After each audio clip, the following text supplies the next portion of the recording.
status quo of containment and protection indefinitely in lieu of pursuing durable solutions.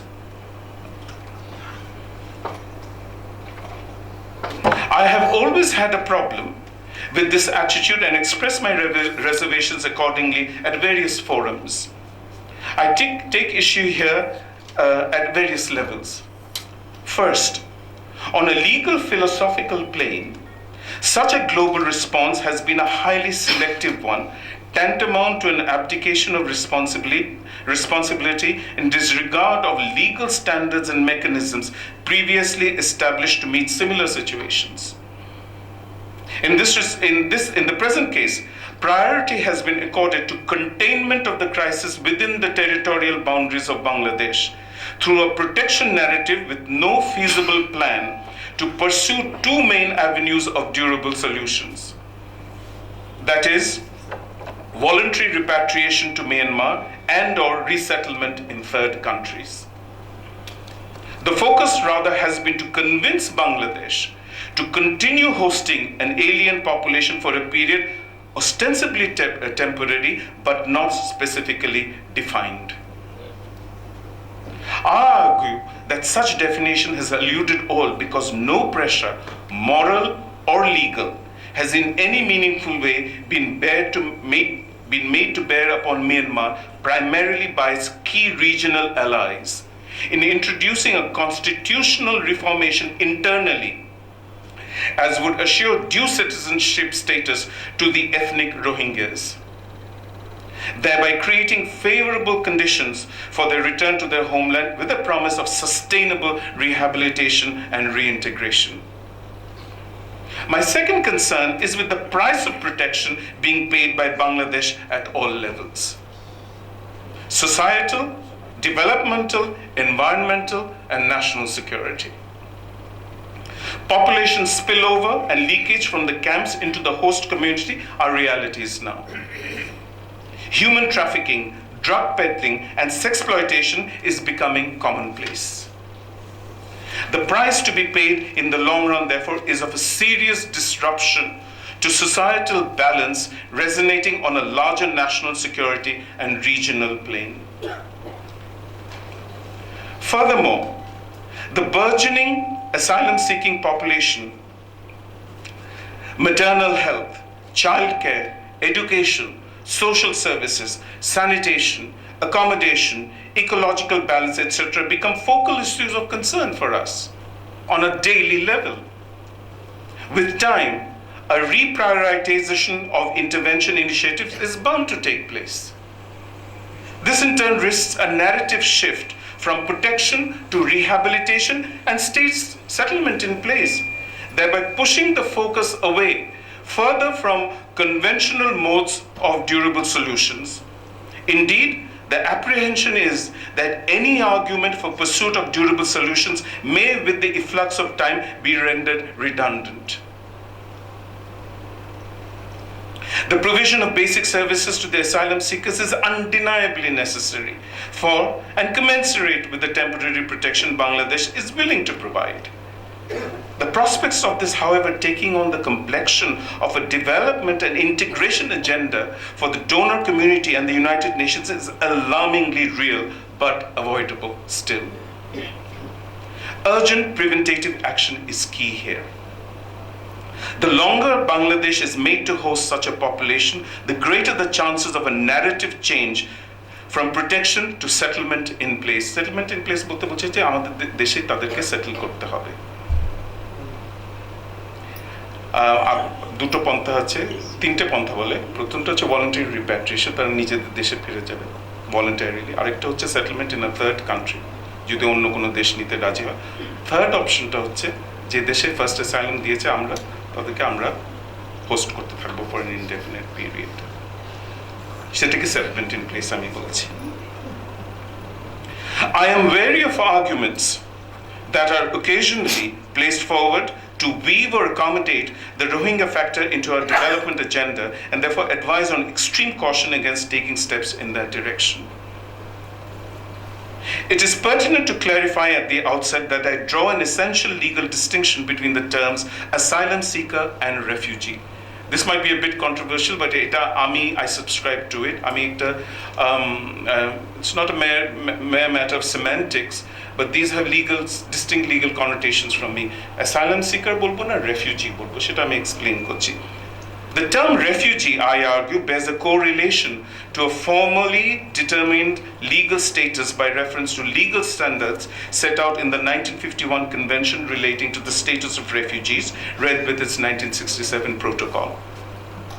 The adoption of a status determination procedure in the past has been an essential component of durable solutions. It Indo-Chinese refugees the ক্ষেত্রে একটা status determination procedure adopt করা হয়েছিল region wise all over Southeast Asia. আমরা কিন্তু এখানে সেই পর্যায়ে এখনো আসিনি.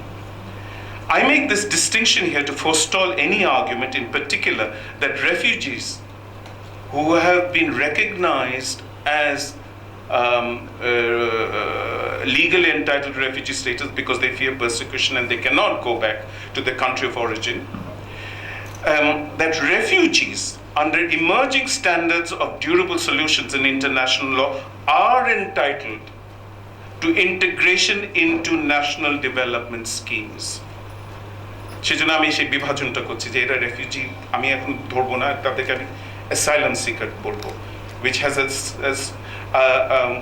a lesser degree of legal substantive effect and consequence attached to it.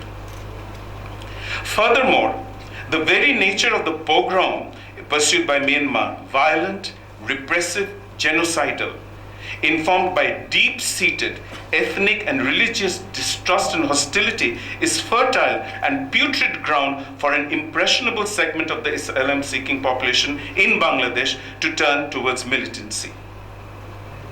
এবং এই ক্ষেত্রে আমরা সবসময় একটা এক্সাম্পল মনে পড়ে, সেটা হচ্ছে Pakistan and how it dealt with not only the influx of refugees from Afghanistan, but the aftermath decades on when spillover happened and they sort of assimilated with the local population, and Pakistan has had to pay an extremely high price for that.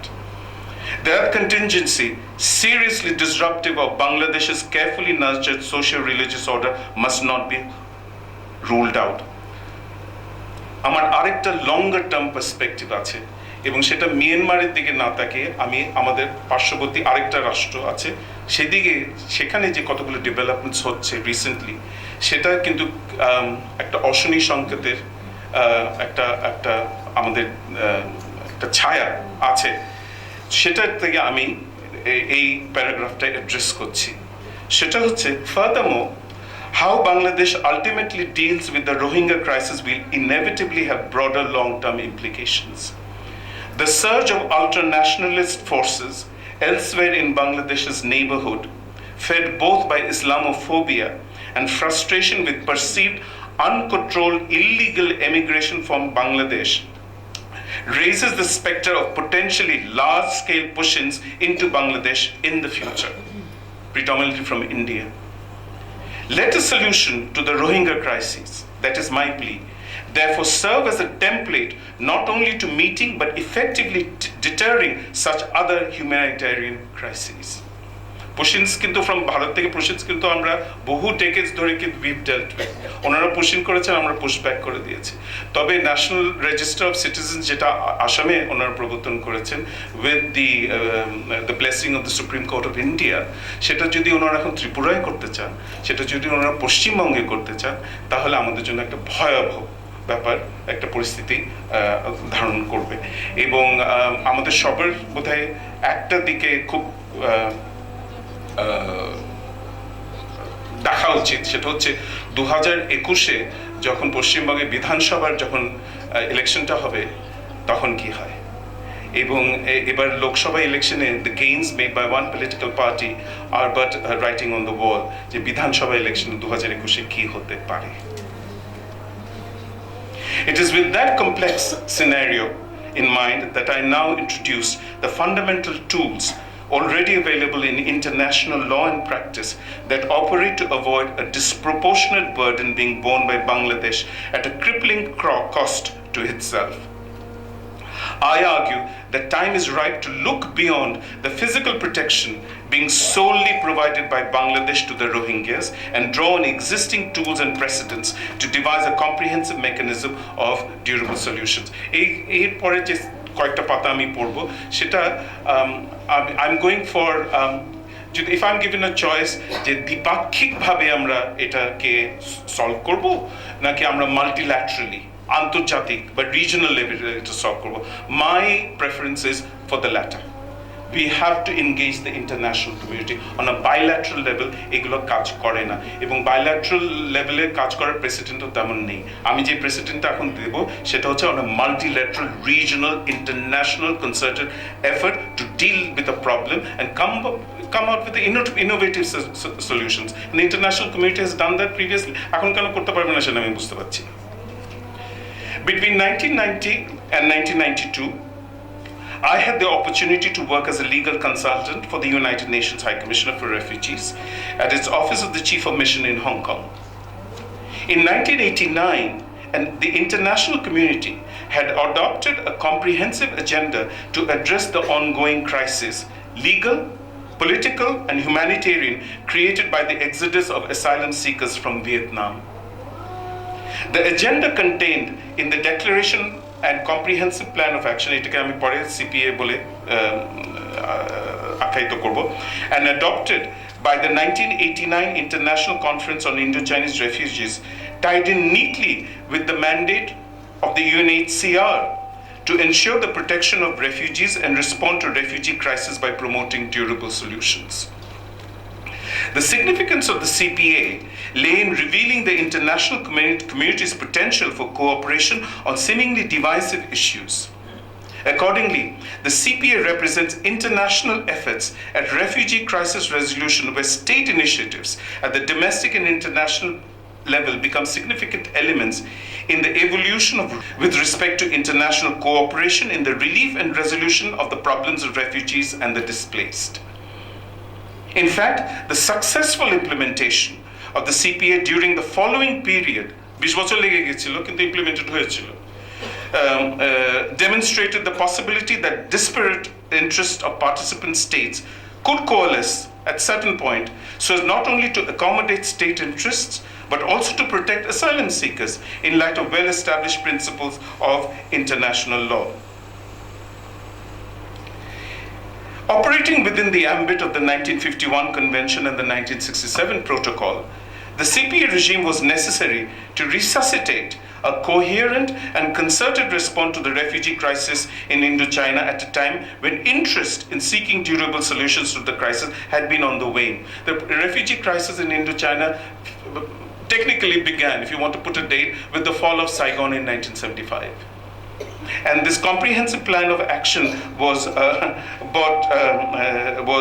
adopted in 1989. 14 বছর পরে 14 বছর পরে যখন tackle করতে পারছে না, still refugees আসছে, তখন region as ASEAN region, Southeast Asian region, the United States and the international community বলল, now we have to find a concerted action to stop this, which is beneficial both to participating states and of course the asylum seekers. There's a human rights dimension there here as well.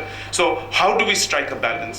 And the CPA struck that balance, and this is what I'm coming to now. আমরা কিন্তু সেই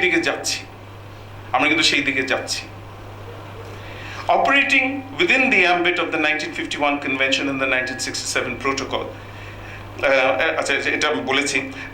the idea was to extract commitments to an internationally monitored, and it operated on various levels: humanitarian, political, development. প্রত্যেকটা লেভেলে সিপিএর মধ্যে Viv করা হয়েছিল এবং প্রত্যেকটা দিকে নজর দিয়ে বলা হয়েছিল পলিটিক্যাল রেজলিউশন হবে of disputes that are can be resolved politically, diplomatically যেটা করা যায় সেটা করা হবে, humanitarian level intervention দ্বারা যা করা যায় তা করা হবে, কিন্তু সবগুলো in tandem চলবে, একসাথে চলবে.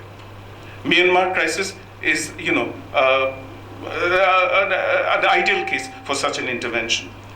The idea was to extract commitment to an internationally monitored political, humanitarian, and legal response while maintaining sufficient safeguards to ensure to states their continued control over admission policies.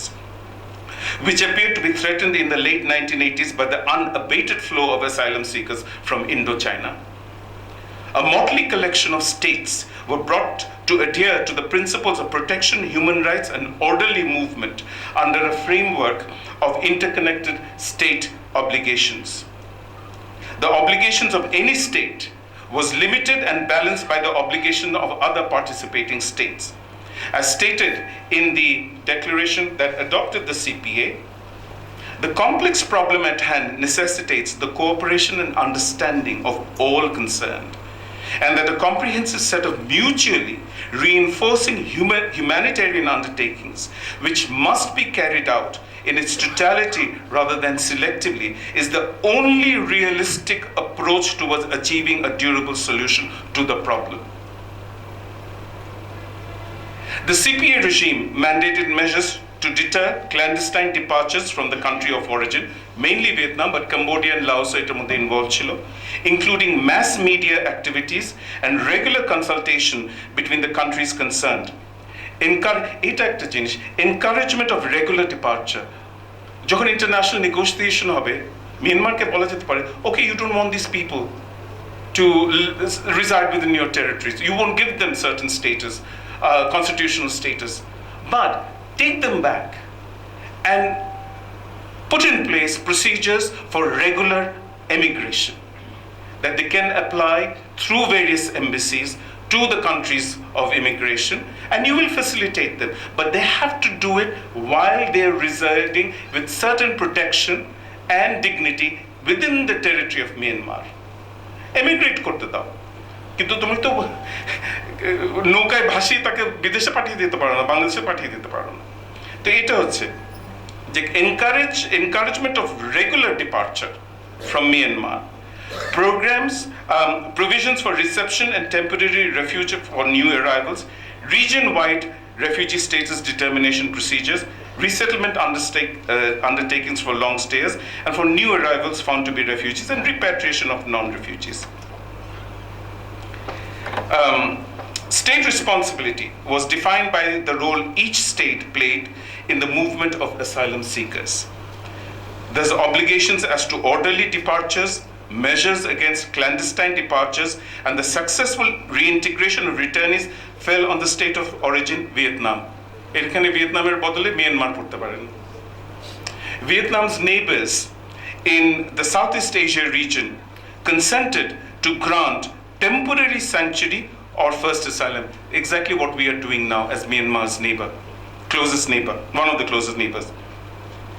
But temporary sanctuary on the guarantee that other states and international organizations would pursue durable solutions in the form of resettlement in a third country or repatriation to the country of origin, thereby avoiding any possibility of local integration.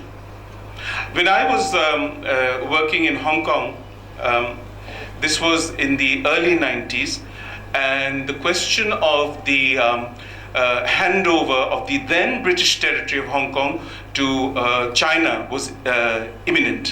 It was looming large, and that contingency defined the whole societal, political attitude towards refugees in Hong Kong to Vietnamese refugees. And the Vietnamese refugees were all held in closed camps. There were numerous detention centers. And I used to work in the largest such detention center called Whitehead Detention Center.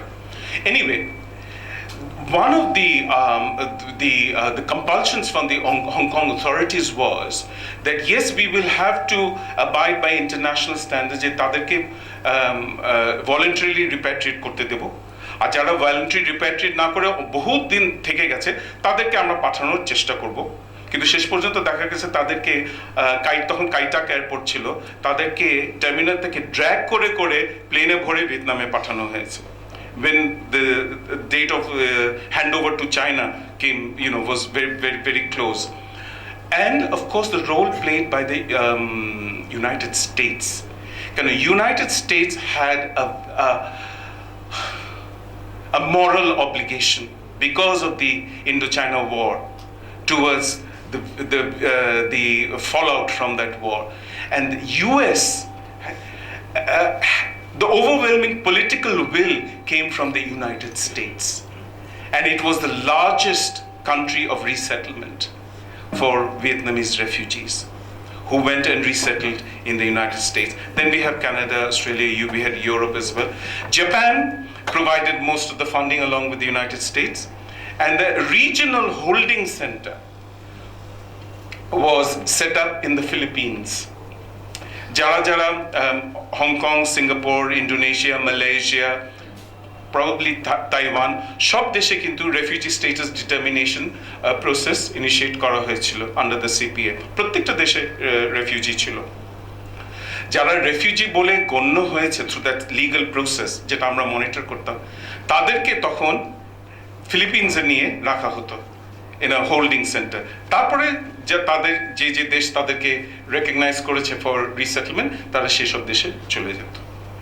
এই আমার এখন যে পরিস্থিতি দাঁড়িয়েছে বাংলাদেশ, আমার মনে হচ্ছে আমরা সেই দিকেই যাচ্ছি এবং গেলে আমাদের এই পন্থাগুলো আমাদেরকে প্রণয়ন করতে হবে। The CPA serves as a precedent on concerted humanitarian action in a highly politicized setting. আমি page 7 in last paragraph থেকে পড়ছি। Politicized setting in which key roles are assumed by global powers. এখানে যদি আমি আমেরিকার কথা বলি 90 দশকে, আজকে আমরা চায়নার কথা ভাববো, আমরা to a certain extent ভারতের কথাও ভাববো as key regional players along with ASEAN. The CPA itself is a testament to a significant US foreign policy initiative on resolving the Indo-Chinese refugee crisis in the late 1980s. This required the United States to play a key role in coordinating an international effort in seeking durable solutions to the plight of Indo-Chinese refugees. The CPA's significance in the context of US policy on refugee migration crisis lies in the balance struck between strategic and humanitarian interests, where partly in consideration of the security concerns of the allied ASEAN states, and therefore of the strategic interests of the US in that region, and chiefly of the national obligation born out of the American experience in Vietnam, the United States became a key participant in an international effort at protecting human rights. In fact, American assurances given to ASEAN allies, and this is the kind of assurance we want from India, China, Europe, and of course, the North American bloc. The US gave the assurance to ASEAN allies that resettlement in the United States would be a last resort if alternatives could not be found. That you can always rely on me. You pursue all options, but if you meet a dead end at the end of the day, I will bear the burden. We are not getting that assurance from anybody. Not from ASEAN, not from China, not from anybody else in the region. And this constituted the bedrock of the CPA scheme of guaranteeing a Southeast Asian commitment to providing initial temporary protection to Indo-Chinese asylum seekers. There is no reason why in the present scenario, given the political will of dominant state players in the region, a similar balancing of strategic, economic, and humanitarian interests in the present instance should not yield equally desirable policy initiatives at creating an international regime on durable solutions. This political will should be informed by the inevitability of Myanmar owning up to its responsibilities to its forcefully displaced Rohingya citizens and relieving Bangladesh of the disproportionate burden of protecting them in exile. তারপরে আমি আমার বক্তব্যের মাঝখানে যে আপনাদের এক্সাম্পলগুলো দিয়েছি, CP এর main ফিচার্সগুলো কি সেগুলো আমি ব্যাখ্যা দিয়ে দিয়েছি। আর অগস্ট 2017 পরে আমাদের কি প্রয়াস বা প্রচেষ্টা চলেছে বাংলাদেশে from various organization, think tanks, pressure groups, সেগুলোর আমি একটা বিবরণ দিয়েছি, সেটা পড়ে নিলেই হবে, সেটা আমার বোধহয় না পড়লেও চলবে। তবে একটা আশার আলো দেখা যাচ্ছে। আমরা যখন বলেছিলাম যে CPA on many fronts the CPA sort of addressed the issue in tandem, একসাথে। এটা লিগাল হবে, ডিপ্লোম্যাটিক হবে, পলিটিক্যাল হবে, হিউম্যানিটেরিয়ান হবে। Humanitarian is the overriding, the interest of the asylum seekers are overriding. একটা কথা পরে আমি আসবো, এটা লিখিনি, কিন্তু অনেক সময় আমাদের এখন ইভলভিং স্ট্যান্ডার্ডস অফ ইন্টারন্যাশনাল প্রোটেকশনে বলা হয় that between, if you caught between the sovereignty of the state and if you caught the sovereignty of the state at one hand and the sovereignty of the individual like you and I on the other, humanitarian protection narrative, the sovereignty of the individual must prevail. That is the basic tenet of human right protection. That is, and এটা আমি তাত্ত্বিক যখন আলোচনা করব আমি তখন বলবো। তো আশার আলো যেটা আমরা দেখছি সেটা হচ্ছে ইন্টারন্যাশনাল ক্রিমিনাল কোর্ট, এবং ইন্টারন্যাশনাল ক্রিমিনাল কোর্টে কতগুলো অ্যাভিনিউ আছে যেটা international criminal court can assume jurisdiction. প্রথমেই বাদের খাতায় যেটা পড়ে সেটা আমি বলে দিচ্ছি। আমি ব্যাখ্যা দিয়ে দিয়েছি যে রোম স্ট্যাচুটের আন্ডারে কোন কোন ধারার আন্ডারে কি কি পন্থা অবলম্বন করলে এই কনফ্লিক্টগুলো রিজলভ হবে from by assigning criminal responsibility on a state. তো চারটি মেইন পন্থা রয়েছে। দুটো হচ্ছে একটা reference by the UN Security Council, সেটা কোনোদিন হবে না। কেন হবে না সেটা আমি বলে দিয়েছি, বিকজ অফ লার্জলি জিওপলিটিক্যাল ইন্টারেস্টস। তবে সেই পন্থাটা কিন্তু দেয়া আছে, এবং আমি কিছুক্ষণ আগে জাতিসংঘের সনদ থেকে পড়ে দিয়েছিলাম আর্টিকেল 33, 34-এ কিন্তু it becomes incumbent on the UN Security council to devise a solution, but that responsibility is always abdicated, এবং এই ক্ষেত্রে সো ফার অ্যাবডিকেটেড হচ্ছে, সেটার উপর আমরা কোনো আশা রাখছি না। আরেকটা হচ্ছে Rome statute, because it's a multilateral statute, jurisdiction of the International Criminal Court is primarily determinant upon which state accepts the jurisdiction by acceding to or ratifying the Rome Statute. Myanmar কিন্তু ওটা ratify করেনি, কাজে Myanmar কোনোদিন এই ম্যাটারটা refer করবে আইসিসিতে সেটা হবে না, but that is theoretically N option, but ওটা থিওরির খাতায় রয়ে যাবে, সেটা আর বাস্তবায়ন হবে না। দুটো হতে পারে, একটা হচ্ছে reference by a state party. State পার্টিকে বাংলাদেশ, আমরা কিন্তু র্যাটিফাই করেছি, রোম স্ট্যাচুটটাকে আমরা র্যাটিফাই করেছি। তবে এবং আমার প্রথমে যে সাংবিধানিক যে প্রভিশনগুলো যে আমি একটু পড়ে দিলাম, এইখানেই ওই আঙ্গিকেই এই বাংলাদেশের অব্লিগেশনসগুলো অ্যারাইজ করে। বাংলাদেশ যে সেই অব্লিগেশনসগুলোকে অ্যাভয়েড করছে সেটা আমি বলছি না, তবে চাইলে বাংলাদেশের একটা ভালো কনস্টিটিউশনাল কম্পালশন রয়েছে, সংবিধানেই বলে দেওয়া আছে আমরা এই ম্যাটারটা আইসিসিতে রেফার করতে পারি। রেফার করার যে বিধানগুলো রয়েছে স্ট্যাচুটে সেটাও আমি ব্যাখ্যা দিয়ে দিয়েছি, এবং the nature of the dispute, I will say, is also ground enough for Bangladesh to justify taking this matter to the ICC. ওটা আমি একটু পড়তে চাইছি 12 আর 13 পাতা থেকে। Reference by a state party. As a state party, Bangladesh may refer the matter to the Office of the Prosecutor for Investigation under Article 13A, read with Article 14 of the statute, মানে Rome Statute. Bangladesh ratified the Rome Statute in 2010 and has thus submitted itself to the jurisdiction of the ICC